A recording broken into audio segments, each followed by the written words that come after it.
Good afternoon, everyone. We're going to go ahead and get started. So welcome to the Fundamentals of Groundwater Management breakout session.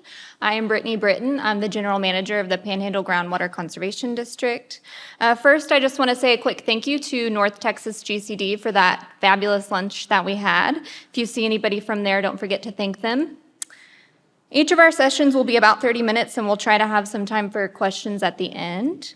First, we have Robert Bradley. He probably really needs no introduction.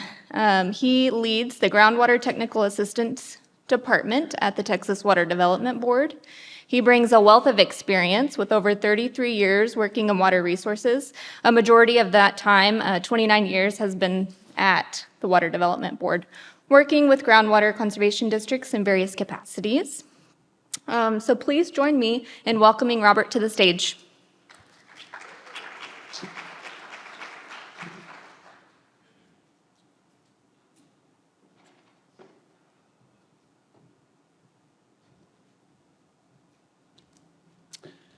Good afternoon. Well, you can treat me like the 10 o'clock news. You can, pay attention for 5 minutes and fall asleep.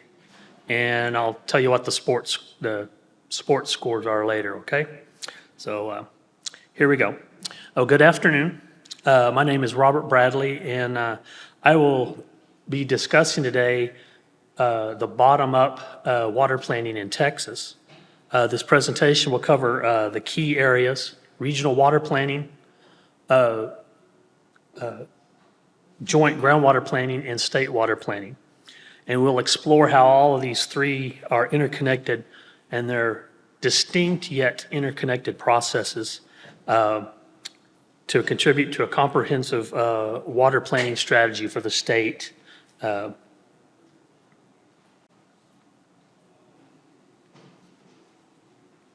Here we go. So where are we going today? I will cover the history of regional water planning, groundwater joint planning, and state water planning. I'll discuss elements of each process, and I will explain how regional water planning and the groundwater joint planning process are interconnected. And so here we go. First, I want to cover state water planning. State water planning started in the 1960s. In 1961, the Texas Board of Water Engineers came up with a plan called a Plan for Meeting the 1980 Water Requirements for Texas. That was the first state water plan. Subsequently, by the Texas Water Development Board was tasked with doing the state water plans, and starting in 1968 through 1967, it was the state agency that did the plans and did all the information in those plans. In 1997, the plan was a little bit different, in which they had the Parks and Wildlife Department, the Texas Natural Resource Conservation Commission, and stakeholders give input to that plan.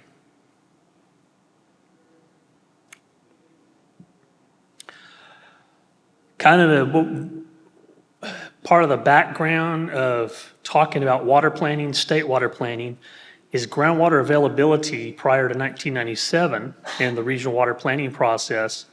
It was determined by the Texas Water Development Board. So in 1979, the Texas Water Development Board published a report called Groundwater Availability in Texas, and it did water availability through the year 2030. And at that time, in 2030, they projected 8.4 million acre feet. And this document, which was Report 238, was the basis of availability for several plans after that. So how was this done? Well, Water Development Board geologists and hydrologists got together. They determined how much groundwater was available.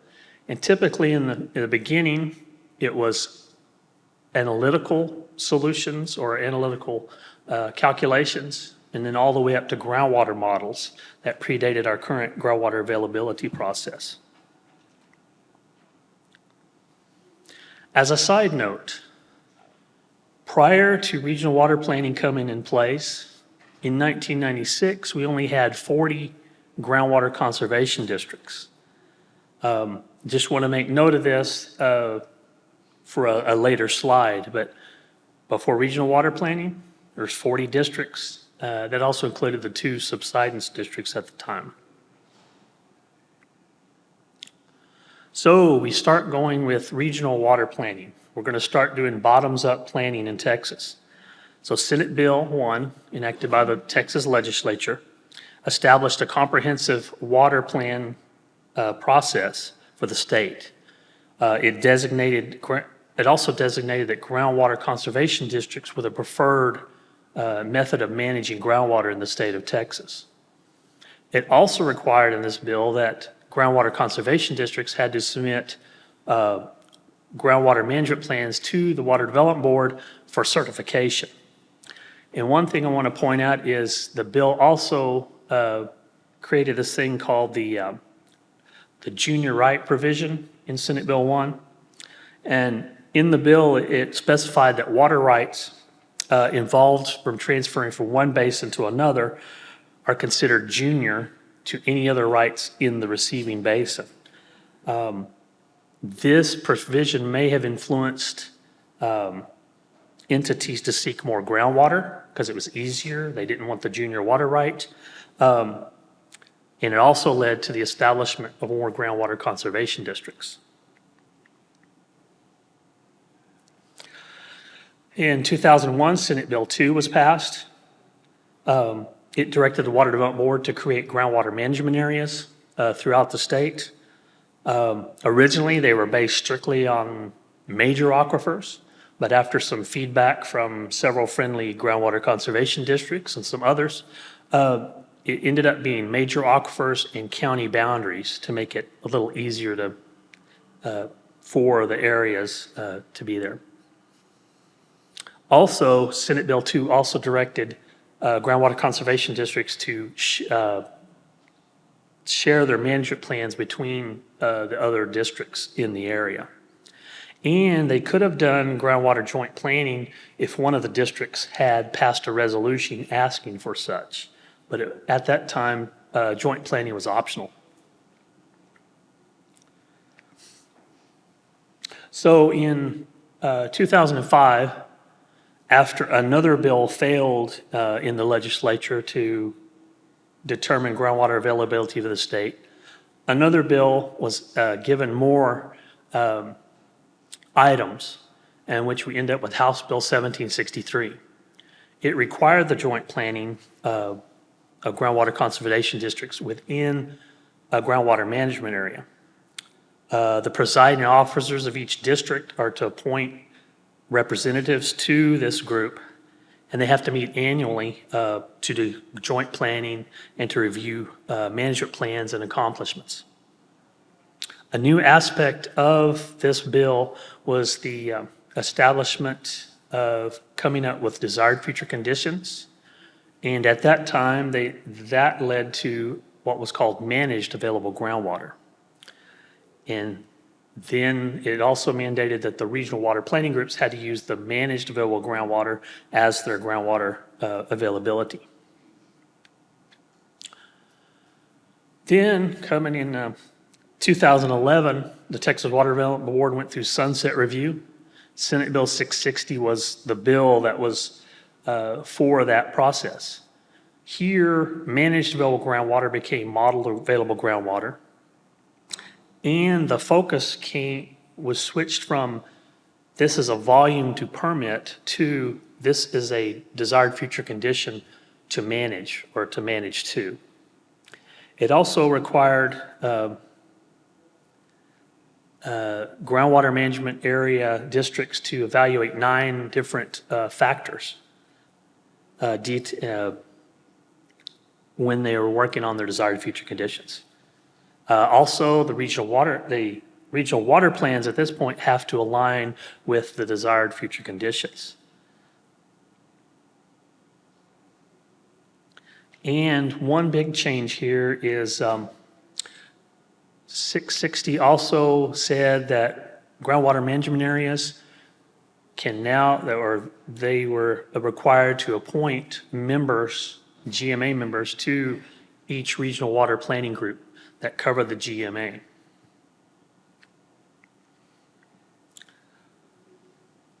Now we're back to state water plans. After 1997, Senate Bill 1, we started having the regional water planning process. 2002 was the first regional water plan process. For 2002, the groundwater availability was really done by the regions.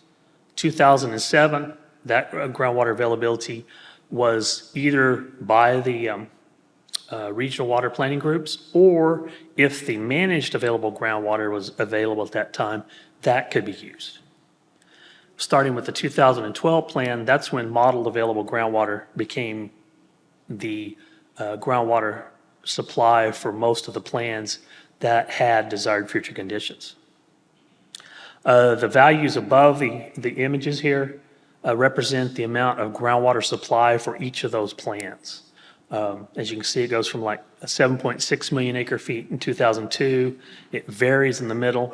And basically, we're back in 2022, we're still at 7.6 million acre feet. And then who knows what 2027 will hold for the next plan.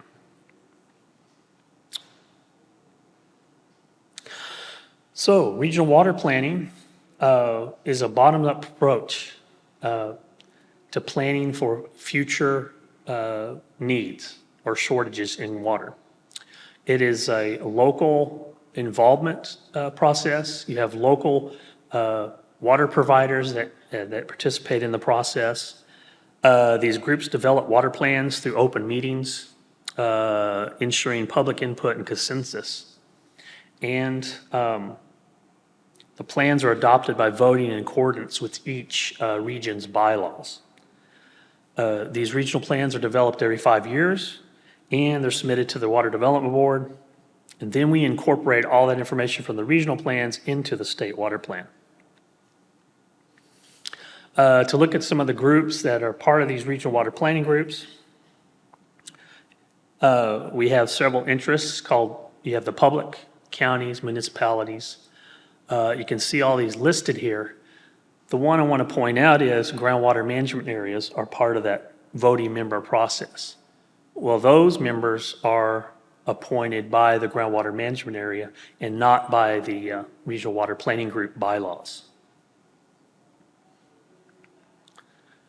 Just kind of go through some definitions. You kind of heard this in Andy's talk earlier today, but some key terminology. You have demands, which is the volume of water required to carry out the anticipated domestic, public, and/or economic activities during the drought conditions. Now, I need you to remember that for the regional water planning process, because drought conditions is very important for that process. A need is a water supply shortage. There are unmet needs. If they cannot meet a need with a strategy, it just remains unmet. Availability is the amount of raw water that can be produced by a source during the repeat of the drought or record. And 3 more, you have the existing supply, which is the amount of water that physically and legally accessible for immediate use by a water user group. Then you have a water management strategy, and that is a plan to meet additional water by a WUG through increasing total water supplies or maximizing existing supplies, or including reducing the demands. I have an arrow on this one because this is important when we get to what the groundwater conservation districts need to do. They need to consider these water management strategies. When there's a strategy in the plan, then you also have, you can have a project, and that's a project with a cost for implementation to meet the need. Going back over some basics of regional water planning. First, the regional water planning group works quantifying the current projected population and water demand over a 50-year period. Next, the group evaluates quantifying water availability for the region And this is where the model available groundwater gets inserted into the plan. The group works on identifying surpluses or needs that are within the region. And after this, they identify, evaluate, and recommend water management strategies and projects to meet those needs. When these plans get done, they have a draft. It's called the initially prepared water plans. They're submitted to the Water Development Board. There's public hearings on these plans. We provide comments back to the regions on these. The public does too. And then the region is to address any comments they receive. Then after all the comments are done, they do a final plan, and it's submitted to the Water Development Board for approval. We make sure the comments are addressed, and then we approve the regional water plan if it meets all the requirements. Just kind of a flow chart here of kind of the whole process again. Regional water planning groups select a sponsor. They apply for funds from the Water Development Board for development of the regional water planning plans. The groups develop regional water plans. The draft plans are published for review for agency and public review. The regional water planning groups adopt and submit the final plans to the Water Development Board, and then the board adopts the region plans. And that gets brought back into the Water Development Board creating the state water plan. Now we're shifting to another part of this whole process is the groundwater joint planning process. And it is another local planning process that is bottoms up. Groundwater conservation districts that are represented by on the groundwater management areas are individuals appointed by the presiding officers of those districts. Groundwater management areas have to meet annually to review management plans. And they also, probably their biggest work is to propose desired future conditions. This process is a 5-year cycle. And like I said, the key milestone is the adoption of desired future conditions. And the next set of desired future conditions should be finally adopted by January 5th, 2027. Just to kind of remind you of what a desired future condition is, it's just a quantitative description of the desired condition that you want for the aquifer. It is strictly a broad policy goal. We want it to look like this in a certain time. It can be it can be described as several ways. It can be drawdown, so much drawdown over time. It can be spring flow or storage volumes. It's for all the relevant aquifers in the groundwater management area. It's updated every 5 years, and this is used to determine groundwater availability for the regional water planning groups. And then the regional water plans have to be consistent with the desired future conditions. There are 9 factors that groundwater management areas have to consider when they're looking at establishing desired future conditions. You can see all of them up here, but the one I want to focus on is the water supply needs of water management strategies. That's a key component because if there's a need and there's a strategy, maybe the desired future condition process needs to take that into consideration as they're evaluating that. So we have a desired future condition. Well, once that's adopted, sent to us, the Water Development Board calculates the modeled available groundwater. And it's the amount of water that can be produced on an average annual basis to achieve the desired future condition. Like I said, it's calculated by our modeling staff if there's a model available. If there's no model available, I think I'm responsible still for that. And like I said, the model available groundwater becomes groundwater availability for the regional water planning groups when there's a desired future condition attached to those. So now we're going through the groundwater joint planning process. GMAs meet and review the groundwater conditions, all those factors.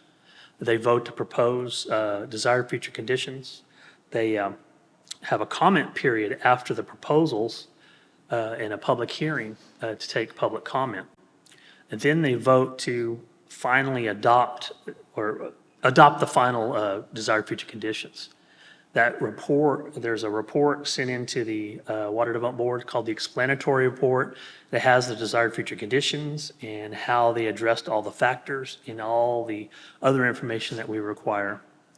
And then after we say that is administratively complete, the report is complete, each district should adopt the desired future condition individually. And this is more of a taking ownership of desired future conditions within the district. So getting to connecting the dots on all of this bottoms-up planning. Well, if we start with groundwater joint planning and go through regional planning, the groundwater management area adopts the desired future conditions. The Texas Water Development Board develops modeled available groundwater from those conditions.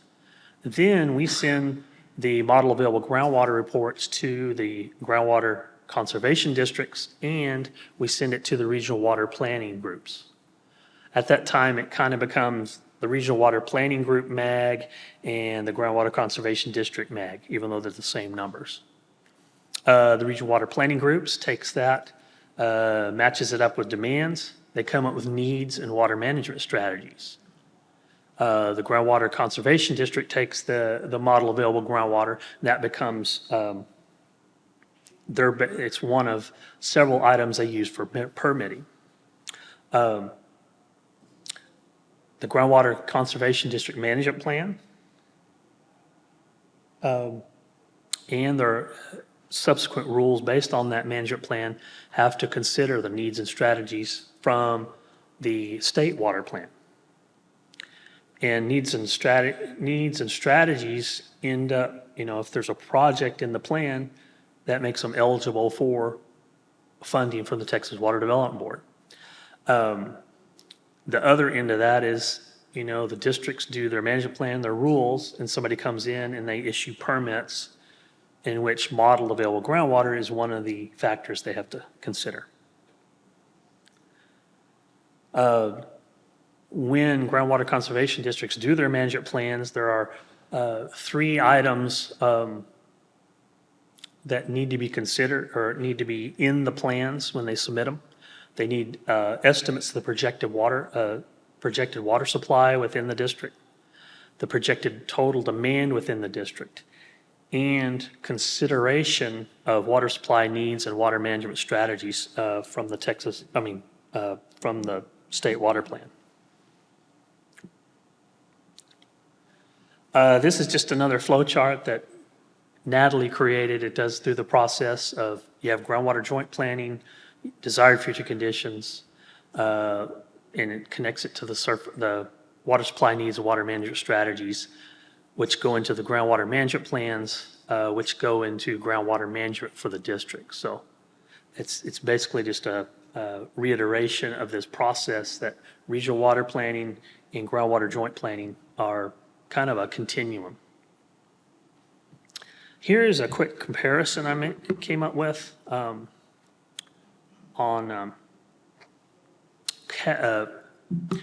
comparing regional water planning group planning and the groundwater management area planning. The group function for the regional water planning group is planning. The groundwater management area, because they're made up of groundwater conservation districts, it's planning and regulation. The plan basis, what is the plan based on? Regional water planning groups, that's the draw to record. Groundwater management area and desired future conditions, that's variable. Typically, it's average conditions, but it could be drought conditions. The planning cycles are the same, they're 5 years. Planning horizon for the regional water planning group is 50 years. For groundwater management areas, it can be variable. because of the process. Sometimes it's based on groundwater model, and then they need to go out 50 years from another date, so it actually been 60 or 70 years. But there's no requirement that it actually be 50 years of your desired future conditions. The model available groundwater, the MAG, regional water planning groups are constrained by the MAG. Groundwater conservation districts, it's one of 5 factors used in permitting.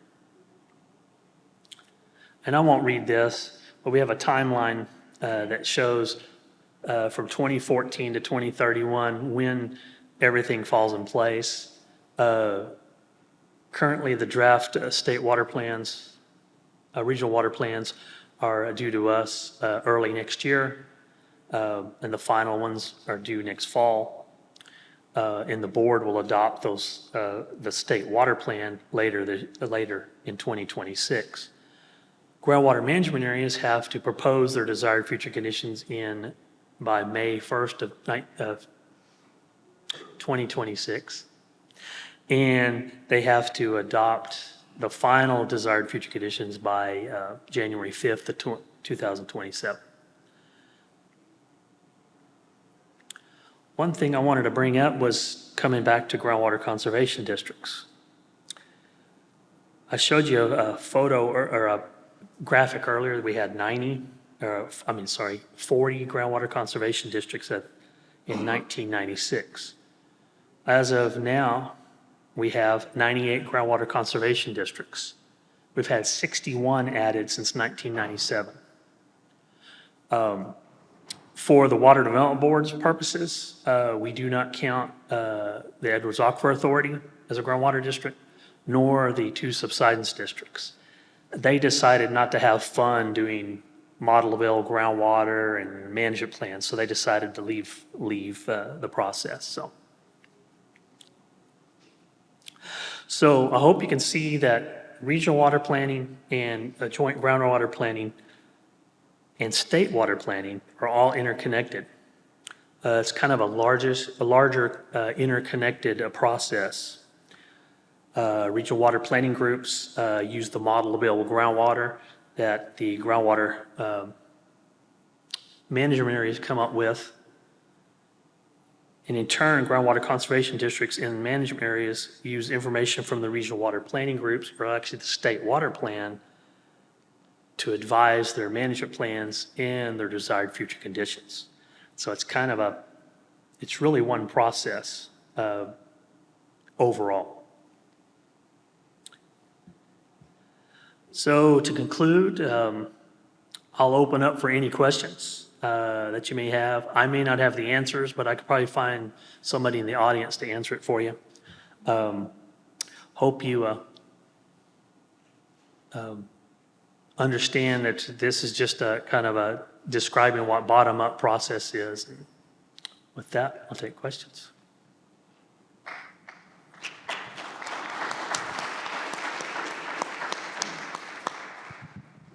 What is the typical timeline? Like once I submit my management plan, getting it through the process and getting it in effect, how long should I anticipate that to be? When you submit it to us?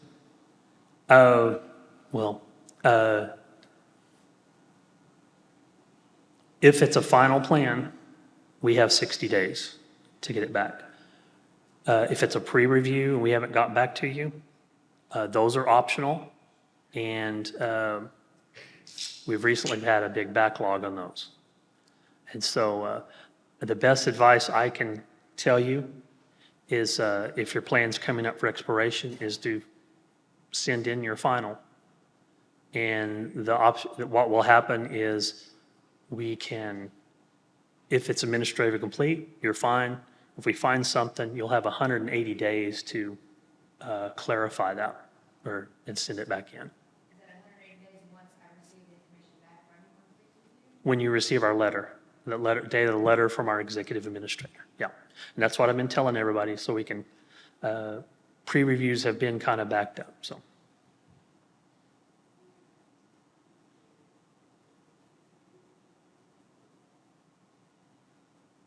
Nobody's going to ask me about the dog? That's nobody's dog. That's a co-pilot's dog from AI. Actually, it looks like my dog, but, all right, thank you.